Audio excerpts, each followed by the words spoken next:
என் செல்ல பிள்ளையே, இன்று யாருக்கும் கிடைக்காத மிகப்பெரிய அதிர்ஷ்டம் உனக்கு கிடைக்கப் போகின்றது. என்னை நீ முழுமையாக சரணடைந்து விட்டாய் அல்லவா? என்னை சரணடைந்த ஒருவர் தனது எதிர்காலத்தை பற்றியும் தற்பொழுது இருக்கும் இக்கட்டான சூழ்நிலை பற்றியும் கவலை கொள்ளக்கூடாது. வீண் கவலை எந்த விதத்திலும் பலன் தராது.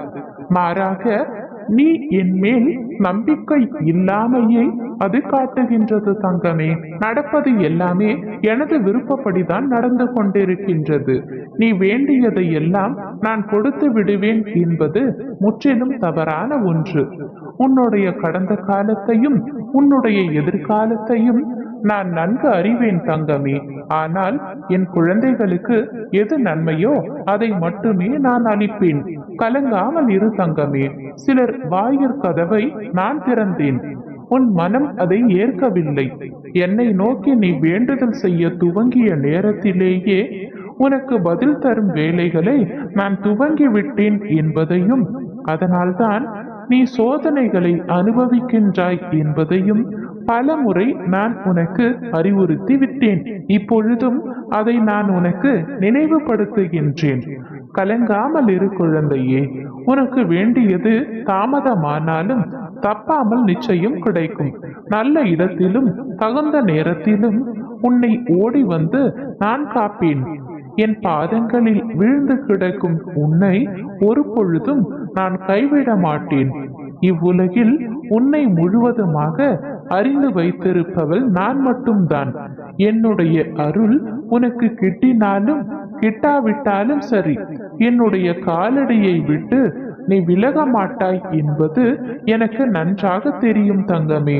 அவ்வாறு இருக்கும் உன்னை நான் எப்படி விட்டு விடுவேன்? என்னுடைய கருணை பார்வை உன் மீது பட்டுவிட்டது. என்னுடைய அருள் மழையை நான் பொழிய போகின்றேன். இதற்கு மேல் உன்னுடைய வாழ்க்கையில் அதிர்ஷ்டத்திற்கு மேல் அதிர்ஷ்டம் வரப்போகின்றது. உன்னுடைய பூஜை அறையில் எனது சித்திரத்தையும் சிலை ரூபத்தையும் வைத்து வழிபடுகின்றாய். தினமும் வழிபடு தங்கமே. தவறாமல் எனக்கு விளக்கேற்று. ஆம், விளக்கேற்றும் போது அந்த எண்ணெய் தன்னையே எரித்து கொண்டு ஒளி தருவது போல் உன் வாழ்க்கையில் சந்தோஷம் எனும் ஒளி தரவே விளக்கேற்ற கேட்கின்றேன். நீ தீபம் ஏற்றி எண்ணெய் வழிபட்டால் உன் கர்மாவை எரித்து ஆன்மாவை தூய்மையாக்கி வாழ்வில் சந்தோஷம் எனும் ஒளியை நான் உனக்காக கொடுப்பேன் தங்கமே. எப்பொழுதும் என்னையே நினைத்து கொண்டிரு. எத்தனை சங்கடங்கள் வந்தாலும் நான் உன்னை விட்டுவிட மாட்டேன் என்பதை முழுமையாக நம்பு. சந்தோஷமாக இரு. மன நிம்மதி மற்றும் செல்வங்கள் அனைத்தையும் உனக்கு வாரி வழங்கும் அந்த நல்ல காலம் இப்பொழுது வந்துவிட்டது. பக்தியோடு நீ என்னை நினைக்கும் ஒவ்வொரு நொடியும் உன் துயரத்தை போக்க நானே வருவேன். மனம் உடையாதே தங்கமே. என்னில் மாட்டிக்கொண்டதனால் எல்லாம் இழந்து விட்டாய் என்று நீ நினைக்காதே. உனக்குள் நான் இருக்கும் வரை உன்னை இங்கு எவராலும் வீழ்த்த முடியாது என்பதை நன்றாக புரிந்து கொள் தங்கமே.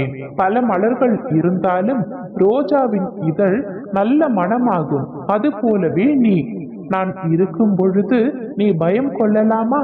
இரவுக்கு பின் பகலை தரும் இறைவன், குளிருக்கு பின் வெயிலை தரும் இறைவன் நிச்சயம் ஒவ்வொரு துன்பத்திற்கு பின்பும் இன்பத்தை தந்தருள்வேன்.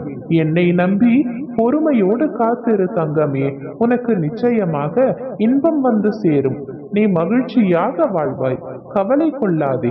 இதுவே உன் பிரச்சனைக்கு கடைசி கட்டமாக இருக்கும்.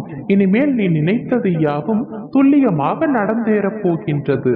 இது நாள் வரை நீ நினைத்த எதுவுமே உனக்கு நடக்கவில்லை.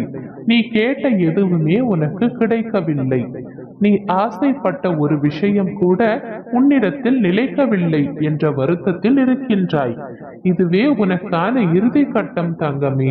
இந்த விடியலிலும் இனி வரும் விடியலிலும் என்ன செய்ய போகின்றோம், இந்த பிரச்சனையை எப்படி தீர்க்க போகின்றோம் என்று வாழ்க்கையை புலம்பிக் கொண்டே ஆரம்பிக்கின்றாய். என்னுடைய பிள்ளையாகிய உனக்கு என்ன தேவை என்பது எனக்கு நன்றாக தெரியும். ஆனால் அதை பெறும் வரை உன்னிடத்தில் பொறுமைதான் இல்லை. ஒன்று உனக்கு கிடைக்கவில்லை என்றால் அதற்கு நிச்சயமாக ஏதாவது ஒரு காரணம் இருக்கும்.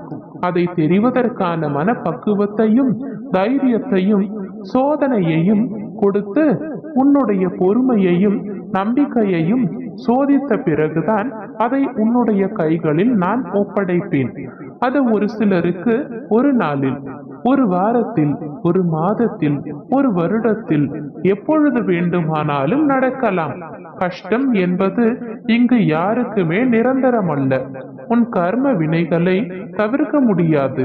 அதன் வீரியத்தை குறைக்கவே கடவுள் என்னை வணங்கிய உடனேயே உனக்கு எல்லாம் கிடைக்க வேண்டும் என்று நினைத்தால் அது சாத்தியமில்லை. இருந்தாலும் உண்மை அதுதான். நான் என் தாயான ஆதிபராசக்தியை எவ்வளவு காலமாக வணங்குகின்றேன். ஆனால் என் தாய் எனக்கு எதுவுமே செய்யவில்லை. நான் வேண்டியது எதையுமே எனக்கு கொடுக்கவில்லை என்ற கோபத்தில் நீ இருக்கின்றாய். கோபம் கொள்ளாதே தங்கமே. நீ நினைத்தது சர்வ நிச்சயமாய் உனக்கு நடந்தே தீரப்போகின்றது. நீ வேண்டியது உனக்கு கிடைக்கப் போகின்றது. உனக்கு வேண்டிய நேரத்தில் உனக்கானதை உன்னுடைய கைகளில் நான் ஒப்படைக்கின்றேன்.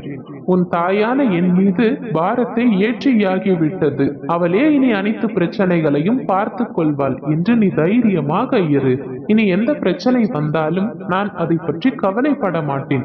என்னை பற்றி கவலைப்பட வேண்டியது என் தாயான ஆதிபராசக்தியே என்று நீ நினைத்து கொண்டு தைரியமாக துணிந்து செயல்படு தங்கமே. உனக்கான நல்லதை நான் செய்வேன் என்று நீ நம்பும் பொழுது பின்பு எப்படி நான் செய்யாமல் இருப்பேன்? உனக்கு என்ன தேவையோ அதை உன் அருகில் இருந்து நான் செய்து வைக்கின்றேன். உனக்கு சோதனை காலம் வரும் பொழுது அதை நினைத்து பயம் கொள்ளாதே. உன் தாய் நான் உன் அருகிலேயே தான் இருக்கின்றேன்.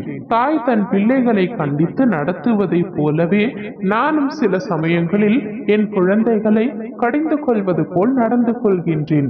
இதை புரிந்து கொண்டு நீ நடக்கும் பொழுது நான் உன்னை பொறுப்பெடுத்துக் கொள்வேன். நீ எதற்காகவும் பயப்படாமல் கலங்காமல் இரு தங்கமே. உன்னுடைய கஷ்டத்திற்கெல்லாம் முற்றுப்புள்ளி வைத்து உன்னுடைய சந்தோஷத்திற்கு தொடக்க புள்ளியை வைத்து விட்டேன். இனி நீ செல்லும் இடமெல்லாம் உனக்கு ஜெயமாகவே இருக்கும். நீ நினைத்தது யாவும் உனக்கு நடந்தே தீரும். நீ சகல நலங்களையும் வளங்களையும் பெற்று சீரும் சிறப்புமாய் மகிழ்ச்சியாய் வாழப் போகின்றாய். இனி உனக்கு அனைத்தும் நல்லதாகவே நடக்கும். நான் இருக்கிறேன். கஷ்டம் வரும் சூழலில் என் நாமத்தை மட்டும் நீ உச்சரித்துப் பார். அடுத்த கணமே உன் கஷ்டங்கள் காணாமல் போகும்.